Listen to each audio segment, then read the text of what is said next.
Hello, everybody. You're back again at Starting Off Strong with Valentina and Helena with episode 2. And today we will talk about moving to Paris. So, Valentina, start off. How did you move to Paris? What was the journey you went through?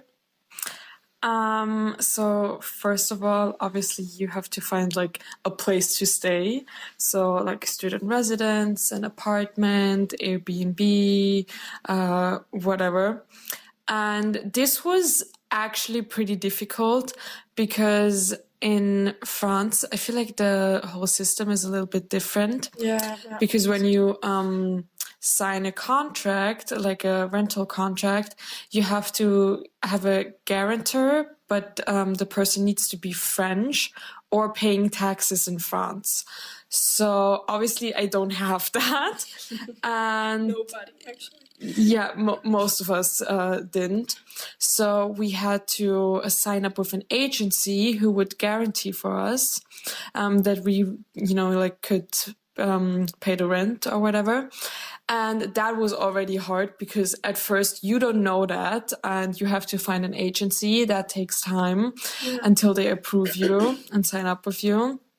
And then you can finally start actually applying to apartments, residences, whatever. I found a student residence pretty easily after that. How about you? I mean, like for me, it was that I really wanted to live in a student residence from the beginning on, but then like I didn't really get the places I wanted to because I wanted to be like more in the center. But in the center, there are literally like no student residences. Like most of them are outside of Paris. You find yourself back in Bagnolet. Yeah. We love that.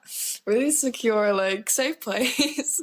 No, because like I wanted to live with other people. Maybe I know, but then like it was hard to find something. In the end, I wanted to move to Bagnolet, and I got a place actually, but then I came here and I was still living in an Airbnb because the student residence wasn't available. So then I lived like 2 weeks in an Airbnb, and the funny thing is, I booked the Airbnb and I came there, and it was such a nice place, and it wasn't that expensive. I was like that's really surprising. In the end, it came out that a woman was like living with me, which was literally not in the description of the apartment. It was just said like, yeah, like nice place, like kitchen, blah blah blah, but never mentioned like there's another person living there. So I What a was just fraud. like, so she like opened the door. I was like, okay, like when are you leaving? And she's like, yeah, like I live here. I was like, oh my god, like shit. This is such a scam. They're like, oh, this 18-year-old girl, we're gonna get her. Yeah. I don't know. Maybe I think it's actually normal here in Paris that Airbnbs are places where people live and they just invite people over to their places. I think that's normal because like afterwards, this Airbnb wasn't available, so I went to another one and I still lived like with other people. So Oh, you still did in yeah, that like one? yeah. I was like kind of like I had hosts and stuff. So I don't know. And in the end, I canceled my Bagnolet apartment because I don't know. I wasn't like really happy with it. And then I found an apartment in the seventh arrondissement, and now I'm really really happy there. It's like really small, like I like around 20 square meters, like a little smaller. But yeah, I think it was a really like tough journey. I think that was like the most difficult actually since I've been here Yeah, in Paris. Yeah. because like in your first month, you moved to like 3 different places. Yeah, that's true. So it took a while to settle in. Yeah, it really took a while. That's true. Yeah. I mean, for me, because then I thought, okay, moving in is gonna be easy. And the thing is, I went there by myself. My parents were like, okay, we're gonna drive you to the airport and that's it. Because so Yeah, many me too. people moved with, like, their parents helped them move. But yeah, I did it by myself. And then it was really weird because since the semester starts in August, this is also kind of like where most people go on vacation. So my residence manager wasn't actually here. Really? So Wants there's to be? yeah. Can we mention her? Yeah, I didn't say in which residence I'm living, so it doesn't matter. Okay. Yeah. So basically, there was just an intern working there for a few weeks. And it was so weird because I called them a couple of times, like the day before I was supposed to move in, like if there's anything I need to do, or if like if I need to schedule like a specific date or tell them when I'm arriving. But no one ever picked up. So I'm like, okay, that's cool. Nice. And then the problem was because my flight was delayed for like 1.5 hours. So I arrived at the residence at like 6:30 p.m. And then I thought, okay, 6:30 is like not that late. So probably someone's gonna still be here. And because they know that I'm moving in today. Well, no one was here. No one picked up. I couldn't move in. No one told me anything. Like there were a bunch of numbers and I was completely lost. Then I met a few other students who are also at ESCP, but they were like, okay, we just moved in today. Like I don't have any space. Like I can't offer you anything. So basically, I had to find a hotel for the night. Yeah, I called my dad and he's like, okay, wait, there's a hotel in your street. Like, I'm just gonna quickly book you a room for the night and just go there. So yeah, that was frustrating. That's surprising. Yeah, and then the next day I walked there again and then they're like, yeah, you didn't schedule a date. To move in. I'm like, okay, I called you all 6 times and no one picked up. Like, what am I supposed to do? Yeah, you're like in big problems right now. And I'm like, okay, like, but you didn't tell me, like, how was I supposed to know? And then they're like, by the way, you need an electricity contract, which was written nowhere. So if you move to a residence, make sure that you have electricity and Wi-Fi, because I also had to make a Wi-Fi contract. That's like Because they're like, yeah, it's not included. So I'm like, it says everything's included. Yeah, you have to pay extra. So yeah, then by the way, also at first my French, obviously I was not that confident on my first day where everything went wrong. So they're like, okay, you need to make a contract. I'm like, do I know like any electricity like company in Paris? No. So I kind of forced the intern to make it for me because I was like, girl, I have no clue. That's what I experienced like actually yesterday, that my Wi-Fi just like fell out, like it just didn't work, like, and the light on the box was just not like lighting. There was no lighting anymore. And I was like writing to my renter, you say that, like to the person I rent the apartment from, and asked like, okay, like my Wi-Fi is gone, like what should I do? Because like I don't know really good French, like I didn't know the firm where they did the contract, and I didn't do any contract. So then I had to call in French some electricity firm, and now they like need some days to fix it or something. So I don't have any Wi-Fi and I don't have any internet. So electricity is kind of a hard, like tough thing when you like live alone. I think. So there's a lot of struggles. I mean, right now it works out because now you're just studying at my place. But for example, like the first day, like the company said, it's gonna take a few like process days until they turn on the electricity. So basically I didn't have light at night. Oh, I had that too. Yeah, I couldn't charge my phone. I had to walk into the car, like common area at night to charge my phone or my laptop. I couldn't even buy groceries because, my fridge was also not working. So that was I had that too. Actually. Yeah, that was just lovely. Yeah, like living with the flashlight from the phone. Yeah, exactly. And the thing is, because we just got here, so I didn't know anyone, and I was like on my own, like by myself. So yeah, that was hard. But yeah, so you see, like moving to Paris isn't like the most easy thing. I would just recommend really get an apartment really early, like 2 months in advance, 1 month in advance, because otherwise you're gonna be here and you're gonna be lost. And I experienced that, and I can tell you it's not really nice.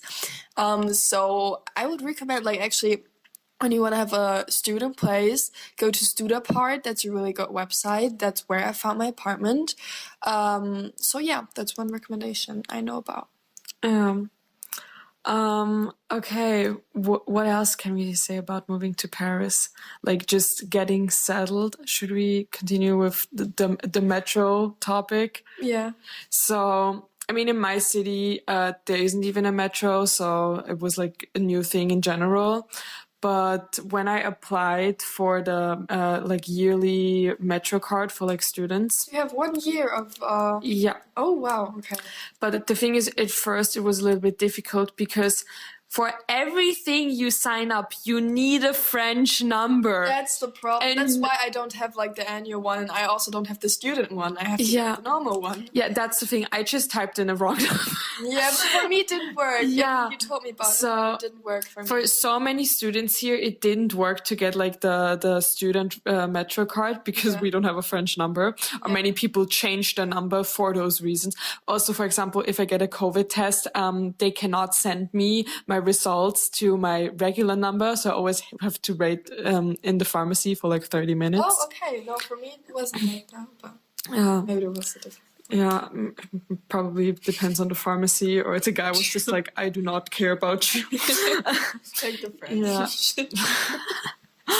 Um, No, yeah. so okay, yeah, then it took a few like weeks to get like the metro card Did it come by by mail? by mail. And like in the meantime, we used those like the just one-time use tickets. That's also the thing because no one tells you that you have to keep them. You can't throw them away after you walk through the like machine thingy. Oh, that's one thing you have to remember. Yeah, and then every single week, like almost every day, there's people like checking and controlling. Yeah. And if you don't have the ticket, they make you pay. And especially if you don't speak French and can't say like, oh yeah, I didn't know that. Like I have another ticket. Like I just threw it away. Yeah. They They how much? literally don't care. I don't remember They how much charge they like 35 euros, and if you don't like are not able to pay in that moment, they charge you I think 50 euros more. So then you get it by mail, and then you have 85 euros, which is Yeah. a lot. Yeah, so that's the thing. You get charged so much if you like throw away the ticket or lose it or whatever. I Yeah. just don't know. And then also because you have like the regular Metro card that you can Yeah. like charge every Yeah, the week per Navigo month. Pass. Yeah. Navigo Pass. But you need also fun fact, you need a picture on that. Oh, a picture and a signature. And a signature. Too, yes. Okay. Yeah, 100%. And the thing is, I didn't do it because like no one really told me because the guy at the ticket office where I bought it, he just knew French and I was new to French, so I didn't really get it. And then I walked around with my metro ticket for like literally a month, and then in the end of the month, I was controlled, and then there was no picture, no signature. I mean, it was my fault, but now like to give you the tip to not do that, like really take a picture, put the picture on there, and if you don't have the picture, no signature, don't use your metro pass because you're gonna regret it in the end for sure. Yeah, so that's how they get you and also maybe screw you over. So remember, have your ticket, have your picture, signature, everything. Yeah, true. So yeah. Groceries, maybe grocery shopping. Oh yeah, just like adulting in general. Yeah. Okay, so moving on, because since like for us, it was the first time like living by ourselves, living alone, and yeah, it was like different because you're away from your family, from your siblings, and you have to do all the chores by yourself. So yeah, Like washing, cleaning, doing that, like going for groceries. yeah. Like literally anything. I mean, you don't have your parents anymore. Nobody who's watching you, like who cares for you. Okay, so Cares for you? That what sounds so sad. no one cares about you. Yeah. Okay, so Helena, what is your favorite and least favorite chore to do? Like, oh, okay. I think my least favorite is actually like no, cleaning and washing. I would like put it on the same at the same rating, because I really love doing like going grocery shopping because I love eating, I love food. So actually, like Wow. obviously, I like grocery shopping. And as my grocery stores are around the corner, it's like 3 minutes walk. Like I got three grocery markets, supermarkets, so it's not a big effort for me. That's why I kind of like it. But washing and cleaning, like I do cleaning a lot because when you're in a small apartment, it gets like dirty. Instantly. Like Yeah. like 1 hour kind of. Also in a small kitchen, I feel like I clean the kitchen every day. And Yeah. doing the dishes, oh my god. Oh my god, I hate it. I hate it. But like washing also is kind of difficult because I went to the laverie thing and I didn't really know much about washing, I'm honest. And then I went there and I put all my stuff in the washing machine and stuff. And I wanted to start it, but then I noticed that I have to put something in there like to at least like wash it. And then there was Like the washing liquid, like what is it the called? liquid. I really don't know. Like what you put in there that it smells good and like it gets cleaned and stuff. So I had to wait until a person came into this store thing and explained to me how it's done. And then it cost like around €8 with like also Just for one load of laundry, one by the load, like way. 7 kilograms of washing, the dryer and the smell thing. I don't know. It was around €8, which Washing I think is detergent, I think that's what it's called. I really don't know. I think like that's so expensive just for 10 things you can put in the machine. Like that's a lot. That's also why I don't really like it. Yeah, because I already thought like in my residence I have to pay like €2.70 to wash and like €1.50 or something to dry, and I already thought like, oh my god, that's expensive. Yeah, now I can like my €8. Yeah, But it's also like in the center of Paris. That's why I think that it's so expensive. probably. Like it's not made for students. Yeah, because I just like walk down to the basement and that's it. True. That's true. What is your favorite or least favorite chore?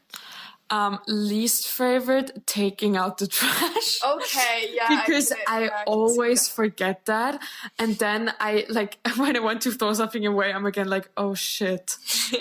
My trash is still there and I didn't take it down. Like I just have to take it downstairs because I have everything here. I also have like a glass container, so it's not that hard. I mean, the only thing is because in Austria we have more like separations of the trash, and here it's just like, okay, recyclable really or biodegradable, and then everything else, or at least in my residence. Yeah, no, they don't really care. Yeah, and the thing is, the students don't really care that much because every time I walk downstairs, I'm searching like which one is the right bin because everyone just throws everything together. So I'm like, okay, I guess no recycling is happening here. So that's normal if you experience that. Yeah.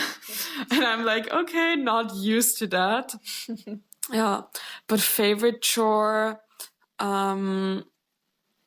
I don't know. For me, it's probably washing because like I already did it at home. So I just know I'm like, okay, 40 degrees and like always 40 degrees. like I have the same like functions already like, how do you say that? Like typed in, I don't know, like on default setting, whatever. So like there's nothing that can go wrong. That's true. Yeah. But yeah, and cleaning, washing the dishes, it's just annoying. Yeah, I'm like, dishwasher, that was some luxury. Yeah, that's like next year when we go to Madrid, we're definitely gonna look for an apartment where they have a dishwasher. Also because when you live with multiple people and you make the dishes, like you do dishes and stuff, you're gonna have so many like arguments about it, I think. Like who's gonna do the dishes because nobody wants to do the dishes. So just get like the machine and that would be the best. Wait, but you know what we could also mention? Since we have the difference between living in a residence and living in an apartment, maybe if you're not really sure, we could talk about that. Oh yeah. Like what we like about it. Yeah, that's good.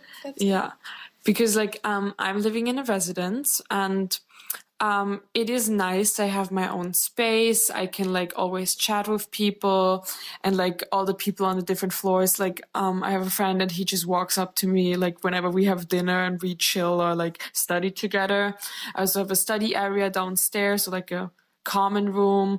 And for example, like yesterday we would just have a gaming night and then a bunch of people would join. So yeah, also like in the other residence, because in Banjul there's like 3 big residences, I would sometimes like chill in the other ones because there's like so many ESCP people. Yeah, but sometimes it's also like an apartment in the center, and like just having your own space and like being able to invite people over, because I have like 2 chairs, like 2 glasses, like 2 plates, so I cannot invite people over for like a dinner night or something. So that kind of sucks. I get that, but it's like there's the argument where like I live alone, like in an apartment, and I also just got 2 chairs, and I also cannot invite people over. Like I could, but there's literally no space because it's just my bed, the kitchen, the table, like 2 chairs. So the dream is kind of not really true. Yeah, like some people here have great apartments. Yeah, and that's like one thing I don't really like about living alone. It's that, for example, in the 7th arrondissement, there's not really many people like from the ECP, which means that I'm like all the time when I go home, I'm really, really alone.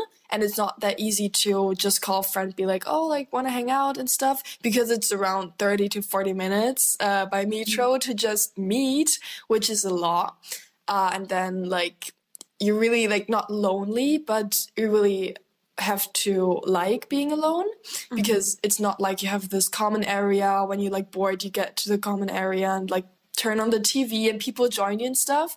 That's not gonna happen. That's one, like, sad thing about it, I would say. Yeah. But the good thing is actually really having your own space. Like nobody's like stressing you out with anything. Like my neighbors, they never tell me anything. Like I've never heard from them. I actually never see them, which is weird.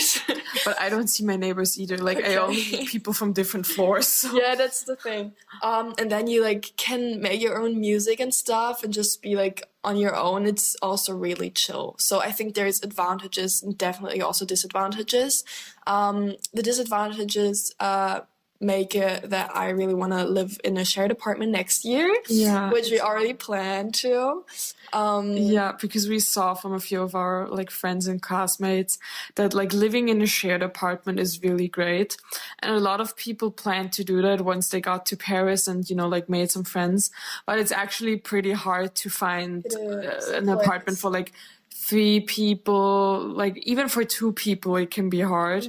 So yeah, but next year we're gonna live together. But that's for a whole nother episode. So yeah, advantages and disadvantages. I think you have to know on your own, like, what do you prefer. If you rather prefer, like, being under people, like, being in crowded places and stuff, or if you rather prefer, like, being alone and then spend other time, like, study time with your people. Yeah, and also because a big factor is since most of the residences, as you said, are not really in the center.